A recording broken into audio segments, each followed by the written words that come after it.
to another episode of The Mind of Reese. I am so glad you are here. Today we are going to be going over the 4 major beliefs that has made me a multi-millionaire in the last 4 years. So exciting to go over these. And the reason why I say the last 4 years is because 4 years ago I became a coach. So this is cumulatively in my tattoo empire with my coaching business and my tattoo business. However, what I will say is that having shifted these beliefs has made me upwards of over $200,000 just in the side of my tattoo business alone. And this is without tattoo shop or any people in my shop. This is just me tattooing alone. And so, and every year, either continuing to hit that mark or to go over it. However, I have not made less than 100K a year, 150K a year, I would even say, 175K a year, actually, if I go look at my books for the last 4 or 5 years. Yeah. And prior to that, I was pretty booked out, prior to that. And then, obviously when, as you guys know, when I hit my rock bottom, that was when I started back from zero. That was about 9 years ago. And yeah, and if this is your first episode listening to this, you can go literally to the last episode or the one before that. I talk about my gift to rock bottom. But today we're going to talk about the beliefs. So in the beliefs, so for first and foremost, let's go over the beliefs that I have actually had. The ones that I will never forget that I used to believe. And some of these were, you may feel them as well, or maybe some of them are like, no, not even a vibe. But, we all have them. So it's like these old beliefs of like, for me, money is really hard to make.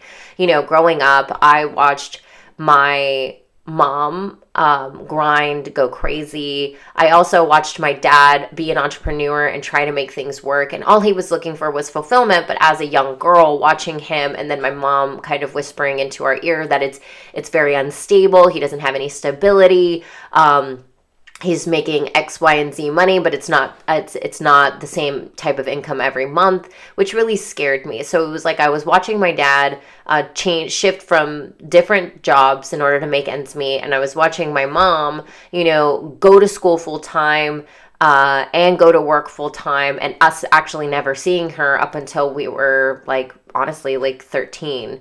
And me and my brother. And so I saw in my mind, that was my belief, money is really hard to make. The second belief that I really had ingrained into me was success would make me worthy. And in that, it was the belief system that, unbeknownst to my mother, that she's doing any of this stuff, love her to death. And so these are the things that we become aware of as we become adults. And we understand that it's like, oh, why did I have this belief? Even though I am literally, now I am becoming my own evidence of shifting this belief. So success would make me worthy. Well, one of these things was that, since my father wasn't making the kind of money that my mom wanted him to be making, it made him not successful. And in that, it was almost always someone else's success that we would place upon our shoulders and then deem that as that level of where we need to be in order to call ourselves successful. And until we can get there, we are unworthy. And that's something that definitely hit me pretty hard. It was always, whether I was in school, I had to be top of my class. If I got second in my class or third in my class, again, not successful. If I didn't become, getting really good grades on my stuff, again, not successful. If I got a B on my report card, again, not successful. It was like all of these little things that would cause me to feel unsuccessful in my youth. And then going into my adult years, I ended up taking that with me. And don't get me wrong, these are beautiful beliefs. These beliefs, they've got me here. They got me to a place where I no longer needed them. And so I never like to make the enemy of my beliefs. My beliefs are my beliefs, and it is what it is, right? We just got to remain neutral. And then the third biggest belief that I had within me was I couldn't be me to get clients. And this led to, a lot of different actions and mistakes that caused me to have a full-blown wake-up call, I couldn't be me to get clients was, again, I wasn't a good enough tattooer to be on television. That led me to, when I did get on TV and got a lot of hate from other artists, that led me to taking tattoos that were not mine and posting them as my own. And then 9 years ago, getting canceled and caught for that, and having to have a big wake-up call and realize, like, okay. And then it made it almost, even in that 9 years, like 9 years when I had gotten canceled, in that time of me, in that interim time, almost that liminal space, that bardo, as the Buddhists would call it, it's like the space between what pathway I was going to be taking, who I wanted to be. It was like, what was I going to do? Was I going to continue to believe in these things, or was I going to move? And it was really hard, because at the time, especially when I got canceled, it almost solidified, especially when I was receiving all the hate emails, and I had already been shaming myself so profoundly, to the point of, massive, like really low depression. And I believed I deserved it. And anytime someone would even tell me that I should kill myself, it was really interesting, because there was parts of me that did believe them, and believed that I did deserve that as well, because I couldn't ever show my face again. And these like beliefs, it's not just based off of one thing someone does. It's based off a myriad of beliefs of growing up, And so if I were to take down and almost dissect, the mistakes that I have made in my life, and not just, that particular mistake, that one was just so public, but even other mistakes, like little white lie mistakes, before then, or, lying a little on a resume or something of that nature. It's like we do those things because we try to make ourselves seem better than what we believe that people won't like, right? And so it's really interesting, because it was always revered to be the best. And if you weren't the best, then you better be the best, or you weren't going to be successful. And then, so that for me meant that, like, if I wasn't the best, and I couldn't be me to be successful, which meant, AKA, make clients, which also meant making money. So I had to work really, really hard. And as hard as I worked at my artwork, I still wasn't good enough, and it's so interesting. So it became like a vicious cycle for me, and then ended up, bringing me to a rock bottom moment where I had to basically choose between which pathway was I going to take. And although these beliefs were buried so deeply in my subconscious mind, I was unconsciously letting them run the show. I ended up grinding, trying every tactic I could try, wondering why nothing worked. I was literally, I bought every course on social media. And this was when courses were just barely coming out. This was like back in, they weren't just coming out, I suppose, but they were out, but nobody had courses for tattoo artists. There was no such thing. I've never even heard of one. Not for me anyway. I think there were some out there, but like not, I didn't see anything. So I was going through all of these different avenues, trying all of the things. And even though I was able to grow my account, it was like, and I was also able to grow my business, it still didn't feel enough. And it felt like I still couldn't, like, it was just this grind and effort and force. And the more that I grew, the more it wasn't enough. And the more I was like, okay, I need, and I was actually like, it's funny because if I look back now, I'm like, oh my God, Reese, you were so fucking successful. Like, you had gone from rock bottom to growing, basically a faceless account on my shop, because you kept your head down, you got better at your art, you really focused in, and your art, to you at the time wasn't ever good enough, but to me now, I'm like, damn girl, like that's actually good. Like the other day, literally, was it yesterday? It was yesterday. I had a client come in from 7 years ago. So 9 years ago was when I was canceled. 7 years ago was when I actually came back from tattooing. Came back and said like, oh my gosh, because I'd quit tattooing at the time, and I came back and I was like, I was like, oh my gosh, I really do desire to be in this industry. I don't know why, because it scares the fuck out of me. Because what if someone finds me out and all of this stuff? And I even got my teacher training. I was about to go, I was like, fuck it, I'm just going to go travel Bali and go find myself and do the thing, do that nomadic thing that we see on Instagram that all these really cool girlies are doing. And I was like, and I'm just going to find a different way of life. I'm just going to not tattoo anymore because I can't ever show my face in the tattoo industry. Well, God had a different plan for me. And for some reason, my heart kept getting pulled back into the industry. And I was like, fuck, I'm too scared. So I did a faceless account thing. And I was just really focused on my art. And yesterday, I had a guy come in to finish his sleeve that I started 7 years ago. And I was looking at this sleeve and I was like, obviously, I would do a lot different. But at the time, I'm looking at this heel and I'm like, wow. This is really good. This is really, really fucking good. And I was just really proud of that work of the girl 7 years ago because I know, I can remember distinctly where she was at mentally. She was not okay. She was barely okay. And it was barely okay mentally. She was fine. She had a roof over her head. She had all of her limbs. She wasn't hurt. She was, she could see, she could speak, she could hear. The thing is that at the time I felt like I'd lost everything, because I'd lost friendships, lost clients, lost relationships, sponsors. I went to zero. I was making $0 because I quit tattooing, so I went from zero. And then it was just but at the time it's we always I wouldn't have said this to myself then. I probably couldn't have handled it. But at the time, I was definitely in my victim. I was feeling very sorry for myself. And then when I would feel that, when I would even understand that that's what I was feeling, I would shame it because of the fact that I deserved this because of my mistakes. That was what the cycle was. It was kept putting me down and down and down. And so this was the consistent cycle of oh my gosh, trying everything. And I was growing my business and it was just fine. But still in my mind, it wasn't good enough. Nothing was working. Every year it was trying to outdo the next year. Every year it was trying to outdo the next year.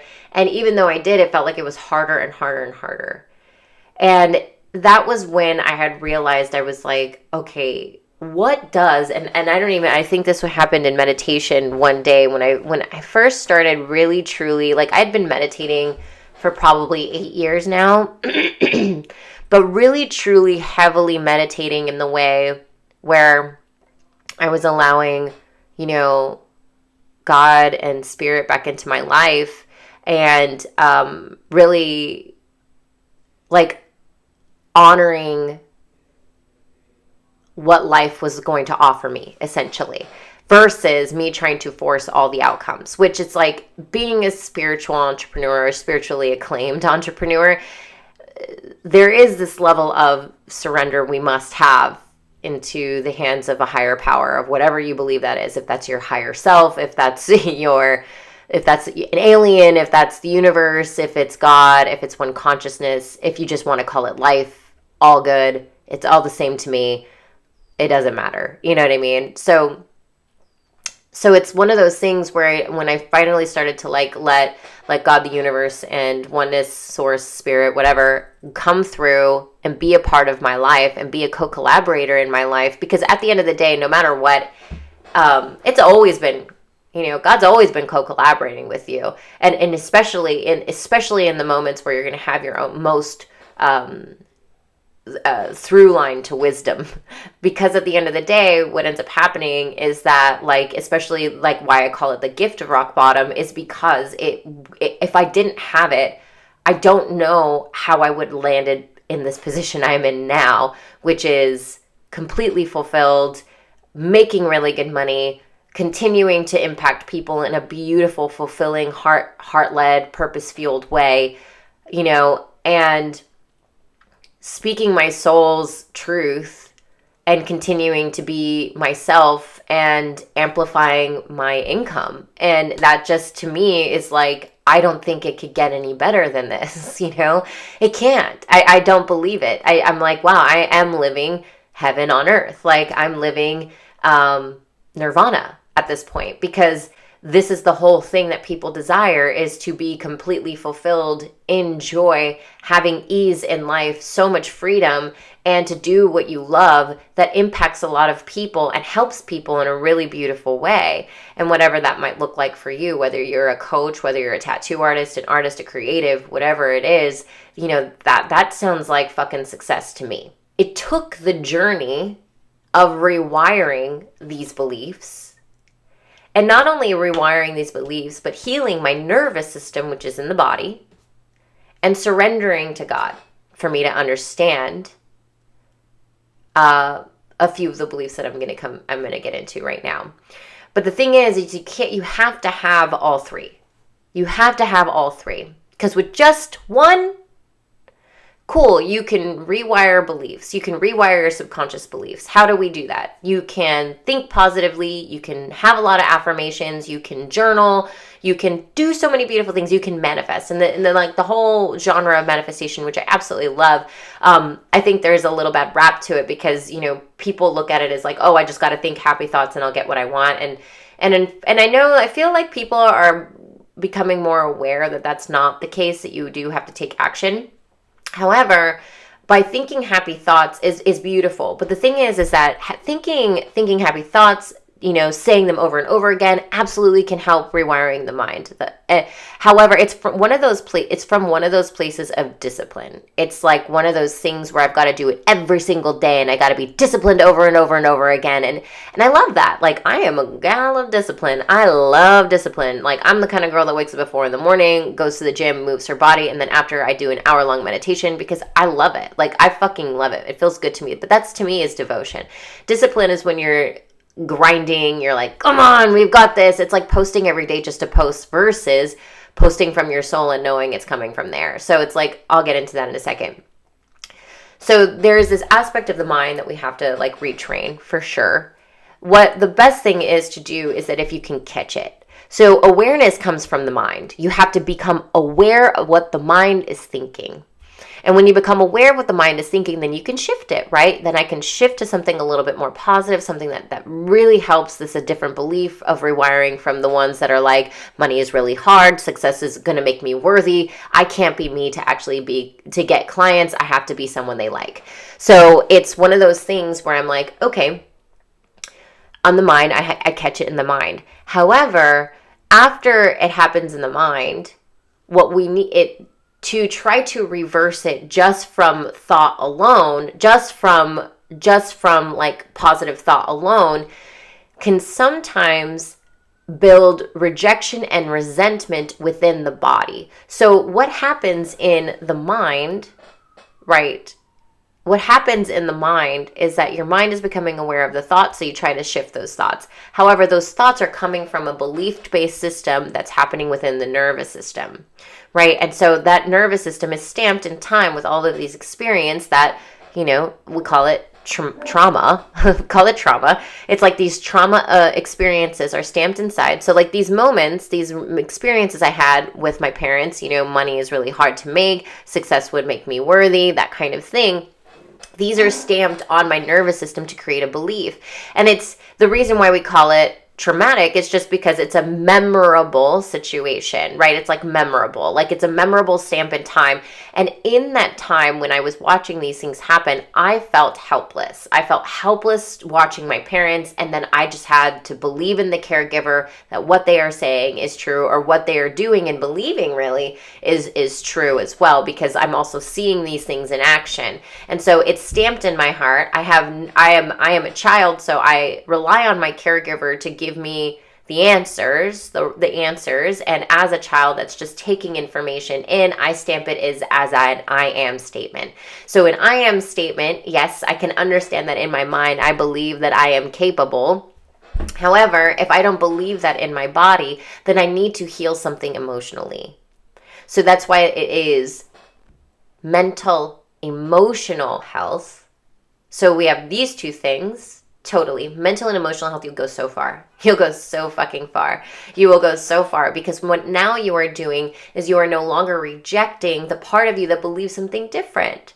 I don't reject the part of me that believes that money is really hard to make or success would make me worthy. I don't reject that part of me, because if I do, then I'm rejecting a part of me. I'm rejecting a part of me. And that still means that I don't love all of me, which continues to create dysregulation within my nervous system, and it causes me to be separate from me and me. And so it makes it harder to rewire a belief, because I'm so unaccepting of that part of me that believes something else. But that's the greatest part, is that like once we become aware, we understand I am not just one thing, I am many things. And there are many parts to me, and these many parts can feel many different things. And when we can be so understanding of that, then we can actually be more accepting, which is the second part. I have 5 parts when it comes to alchemizing your shit and turning into gold. First, awareness. Second, accepting. So then when we accept this part, oh my gosh, I can change it. I can change my belief.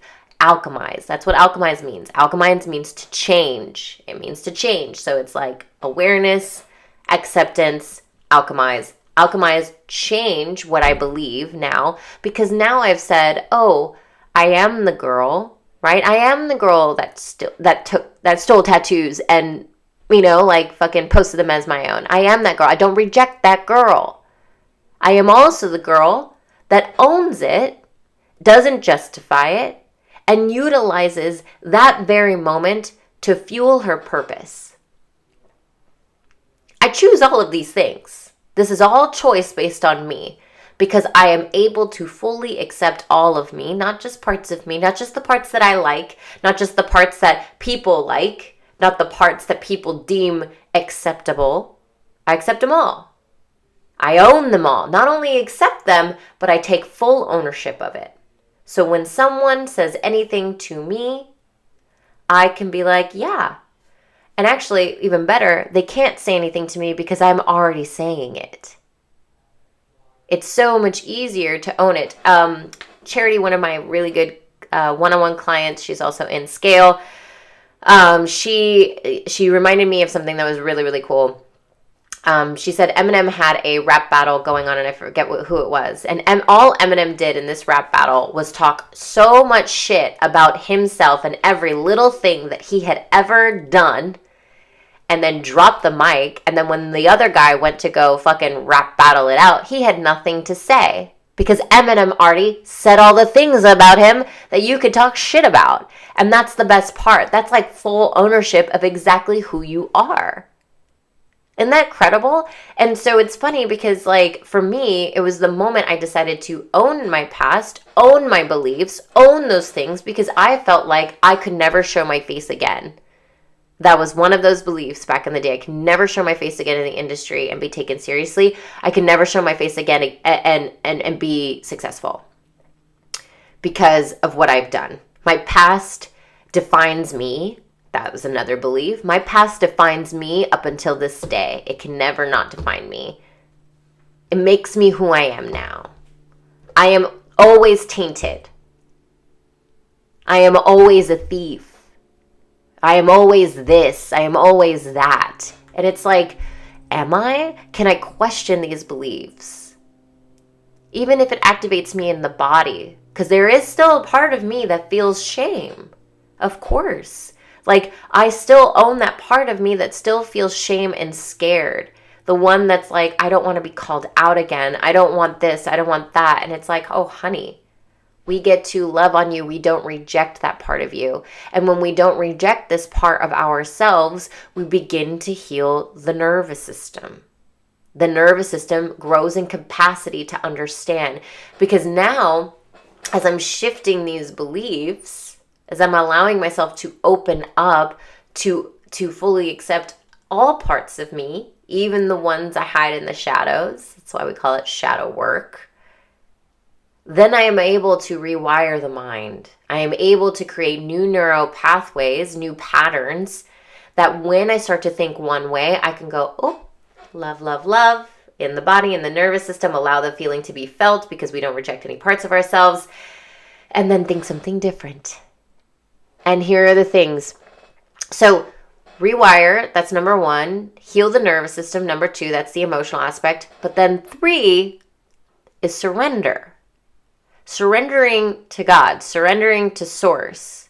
For me to understand that number 1 belief, one of the beliefs that made me a multimillionaire, I am not separate from what I desire. I am not separate. Yes, the girl who did all those horrible things, and yet also the girl that did a lot of wonderful things too. I'm not going to let my bad things overshadow my good things because that's what everybody else says I have to. No. Oh my God, you guys. I am so excited. The Worthy, Wealthy, Creative Retreat is headed to Acoma, Mexico. January 12th through 16th, 2025. This is for the artist who wants a full body immersive experience to create a magnetic brand following their soul's mission. I can't even tell you how much I had so much fun in this last one. We already have 6-7 people already in. Oh my gosh, put your deposit down today so you can reserve your seat. We're only taking 14 artists, so if this is you, click the show notes, get into the vibe. I will see you in Mexico. I cannot wait. There's plenty of good and bad that I've done. Plenty of mistakes and awesome things I've created, in my life. None overshadow either. It's all neutral. And when I look at everything that has ever happened in my life as neutral, I no longer create separation from the thing I desire. Because I'm a bad person, I don't deserve money, happiness, success, fulfillment, or joy. That's what I've been told. And I continuously get told that when people make hate campaigns about me, but you're welcome. I already talk about my own shit, and I own it. Can't own me if I own it. So it's all good. But that's what some people believe. You know what I mean? They believe that. And so it's like, oh, do I believe that? Do I want to believe that? I did believe that. And it made it really hard for me to go and do the things that I wanted to do. I worked really hard. I felt like I had to be the best. I had to get the best. I had to be really good and all of this stuff. But not for me, for them. So that they could validate me.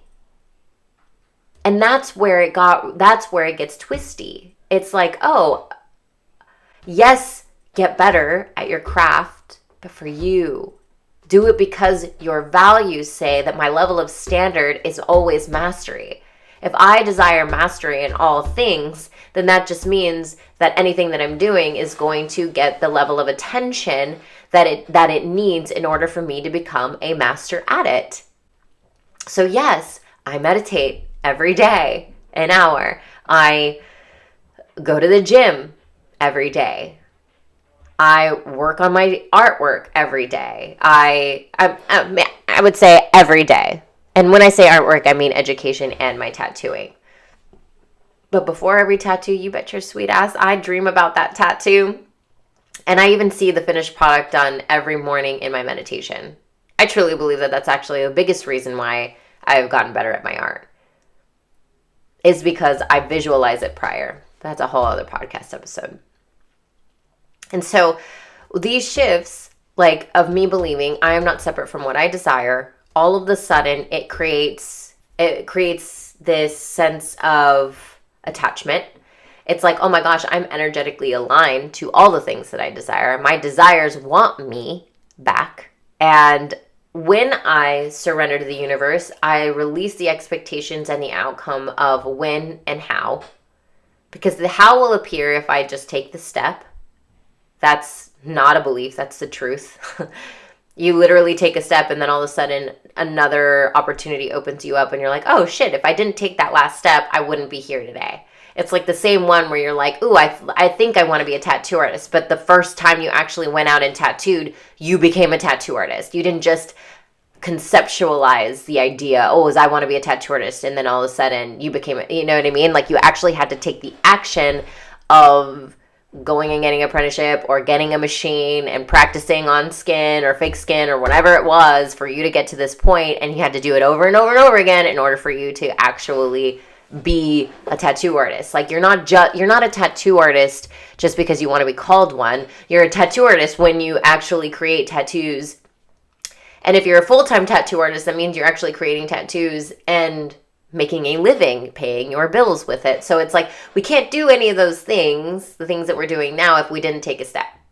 If we didn't take a step in the direction toward that desire, right? So it's like, it's not a belief that by taking one step, it'll bring you more clarity. It's the truth. It's just, I don't know why people want to like negate that truth. I'm like, because the reason why they negate it is because they want to know all the steps now. I mean, who doesn't? Of course you do. Of course, who doesn't? It's like, I want to know what happens at the end of the book. So then I can just read the end of the book and then read the whole thing and then just know how I'm going to feel at the end, right? We all sometimes want to go read the end of the book, but we can't. So, it's the sooner that we can really just understand that aspect, that once we surrender and release the how and the when to source, we can utilize what we do know, which is what we currently have as resources, money, time, energy, and attention, and what steps we can make in the direction that we know are toward what it is we want. Because we'll find out if it's the right how. We'll find out, because there's so many hows. There's a million hows to $1 million. Like, there's so many different strategies to get to where you want to go. Which one's right for you? You've got to figure that out by taking action. So it is what it is. So that's number one belief that I had to shift. I am not separate from what I desire. And when I realize that and truly embody that knowing, anytime I desire something, I just realize it's not even a desire or a dream. It's just a plan. I'm like, oh yeah, okay. I want to make 100K months. I want to make $1 million in one calendar year. I want to buy my parents' first class tickets. Did that. I want to buy them a house. On my way to doing that. So it's like, I understand, like I need the resources to do that. So that means I need to create bigger impact and all of these things. Can I hold that in my body? Can I hold that in my body, that level of energy? Okay. So then we do that. So it's like, that's what we're constantly creating. That's what we're constantly doing, right? So from there, we create no separation. Then I realize I'm not separate from the thing I desire. Second belief, the more me I am, the more money I make. That belief really hit home for me because it was really hard. I think I would say 4 years into my career after coming back from my gift of rock bottom, because there was a part of me that wanted nobody to remember my past. I didn't even want to remember it. I wanted to sweep it under the rug. I wanted it just to go away. I was like, it's been 4 years. Like I've worked hard. I've kind of been a faceless, kind of not account now these days. And I don't want to rock the boat. Right. But I felt hidden. I also didn't feel freedom. And I didn't feel fulfillment because I kept constantly looking over my shoulder. My nervous system dysregulated because of the fact that I was always so scared that the lion was going to come eat me alive. And, like someone was going to out me again. And it was going to ruin my career and the whole thing. So the moment I believed the more me I am, the more money I make, was the moment I decided that I was just going to own it. I was like, okay, this is the scariest fucking thing, but I'm going to start talking about my past online, on television, on podcast episodes, all over, and just own it. And the more me I am, the more money I make. The moment that I started to do that, I accidentally built a brand message and movement. A movement to turn shame into power. A movement to turn insecurities into unapologetic self-expression. And I didn't know that's what I was doing at the time when I started talking about it the way that I did. And so all of a sudden, I started to make more money because I was coming out so vulnerably, leading with vulnerable leadership, essentially, leading with vulnerability. I ended up creating this movement that I didn't even know I was creating. And I didn't even know that it would be the basis of the whole purpose of my entire brand that allows me to have several different hands. I call it the octopus business because I can have a coaching business. I can have a tattoo business. I can own a tattoo shop. I can sell art. I can sell education. I could do anything I want under an umbrella brand. under an entire umbrellaed message. I call it the sign over your head. What's the sign over your head? Turning shame into power. Alchemizing shame and turning it into power, right? Alchemizing insecurities and turning into unapologetic self-expression, right? Like, I have several. They call this the defining metaphor in marketing talk. I call it the sign above your head. And when I create that sign, all of a sudden I have a purpose. I have a brand mission, message, and a movement. And now it is the basis of everything that I talk about. That's why I talk about my stories so much, because stories, my next very big belief shift was that my voice, my stories, and my experiences are my most profitable assets. The more me I am, the more money I make. So the more I own myself, the more money I'm making. My voice and my experiences are and my stories are my most profitable asset. Hello. That's all I talk about. I take every single experience and story and utilize my voice to share it with the world. Because if I didn't have the bravery to use my voice, all these stories and experiences go to waste. They just go to waste. And they make it seem like they're nothing. And who wants that? Like, for me, I'm like, I want to believe that my stories are meaningful. I want to believe that I'm here for a reason. I want to believe that my experiences are happening for a reason. How can I make meaning of those things? That's all I ask myself. So I use my voice and my experiences and make them my most profitable asset. That's my next belief. And it's interesting because after I started to, I believed I'm not separate from what I desire. The more me I am, the more money I make. My voice and experiences and my stories are my most profitable asset. It's funny because, and I started to create more wealth and freedom in my life. And all of a sudden, the main belief that I didn't even think about was that I've been worthy from the moment I touched Earth's side. Because with all of the things that have happened in my life and all of the experiences I have experienced and all of the mistakes that I've made and all of the accolades I've created and whatever else nonsense you want to say about your experiences, however you deem them good or bad, I have realized over that time, and also not only just my own experiences, but having experienced other people's experiences as they tell them through story, makes me realize that we are all worthy from the moment we touch Earth's side. From the moment we come crying out of a vagina. We have all been worthy since the moment we touched Earth's side, and that never has not been true. And I find that really, interesting because of the fact that we're trying so hard in this lifetime to be worthy of something, when this whole time we've been worthy already. And in that belief that I had to shift, which was, I would say that this is probably one of the first beliefs that I had to really, really understand, because it was honestly my only way out of depression at the time. I was like, I'm still worthy regardless. I've been worthy since I came out of the womb. And nobody and nothing can take that away from me. I can give it away, but at the end of the day, I could try to give it away, and it can't be given away. That's the thing, is that you are inherently worthy.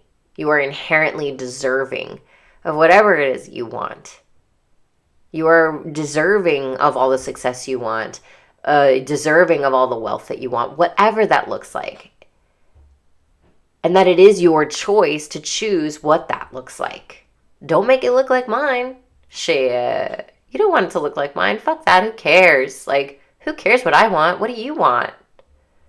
That's the whole point. What I love about, even Buddhism is that Buddha always says, and the only reason I'm talking about this is because I'm in a Buddhist book right now. Catch me talking about something completely different next week after I read another book. That's what I love about books. All of a sudden your personality changes when you read the book, depending on who the author is. That's why, like, if you're catching me in my fantasy era, I'm an assassin at that point. But you're catching me now, I'm a Buddhist monk right now. What the Buddha always says in this book, according to this book, that the Buddha always says, it's like, don't believe me. Take my shit, take what I say with a grain of salt, right? Like, take my shit with a grain of salt. Well, don't believe me. Take my shit with a grain of salt. And this is the same thing that I say in my programs. I'm like, you guys, like, this is just one way. And this is just the way that I've done it. Take what lands, leave what doesn't, right? And that's the whole point. But if it rings true in your body, get curious about it. Look within. And if you are triggered by anything that I say, get curious about it. Look within. Because behind every trigger is a fucking vault of wisdom. So when you shift your beliefs, when you heal your nervous system, when you surrender the outcomes to God, then you can take your strategies, whatever those might be. Mine are the iconic strategies of crafting a brand message, mission, and movement, creating a content strategy, building a launch strategy, and utilizing these new beliefs to filter them through these strategies, because your energy informs the strategy. That is not a belief. That is a truth. Think about it. Your energy informs the strategy. Everything you do energetically is going to inform what it is that you do strategically, right? So if my energy is off, if I'm feeling like, oh, I'm not feeling good today, how do you think I'm going to post? How do you think I'm going to show up in my tattoo business or to my tattoo client? Am I going to be 100% like hyper, hey, what's up, Reese? Or am I going to be a little bit off? Probably going to be a little off. If my belief system, so my energy, right, the energetics, the energetic part is the quantum aspect. This is all the mind, the energy up here, right? Well, the emotional aspect is the beliefs. It's the identity. So what do I believe? What does my identity believe? My identity believes that, oh, well, nothing ever works on social media. I'm not getting as much likes. My engagement is shit. Like, I don't know what to do. Nothing I do works.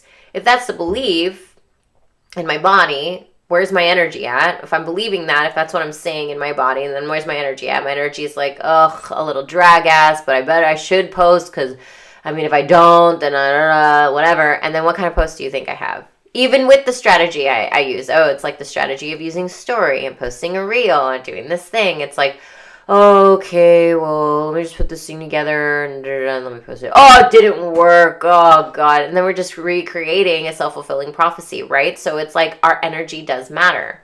Energy informs the strategy. How does your identity, your emotions, right? The identity informs the energy informs the action, the strategy. So your identity, the emotional work, right, informs what energy you're in, and that informs the action you take. And so these three things, when aligned, and that's the fourth part of my 5-part alchemization when it comes to healing. I look at it as awareness, acceptance, alchemize, align, and then we take action. Because when we have these 4 things and all of a sudden we've touched on our identity, we loved on that part, we felt the feels, we started thinking differently, the belief system, our energy is on point, then we start to take action because now we're all aligned. We take action from that place. And so the energy informs the strategy, the identity informs the energy. And that's when you build something fucking unimaginable, right? So you can have all the strategies, but let me ask you this. Could you follow through with those strategies with the current beliefs that live inside you right now? It's the question of the day. Well, that kind of leads us into Audacity. So if you're not in Audacity, I highly recommend it. Prices will be going up. We start November 7th. Right now we are at $444, $444, a steal. You will be coming in to master the inner game, to walk with your fears. You will alchemize shame and insecurities and turn them into unapologetic expression and unfuckwithable confidence. You will unlock your throat and turn your stories into power, purpose, and profit. You will create a message that builds diehard community, and you will utilize your stories to convert strangers into luxury buying soulmate clients. That's what we were going to be doing in Audacity. A lot of good stuff. We're going to be going through all of the things, energetics, emotions, healing, actions, actionable steps, all of the things. I love it so much. I love you guys so much. And I'll see you guys in the next episode.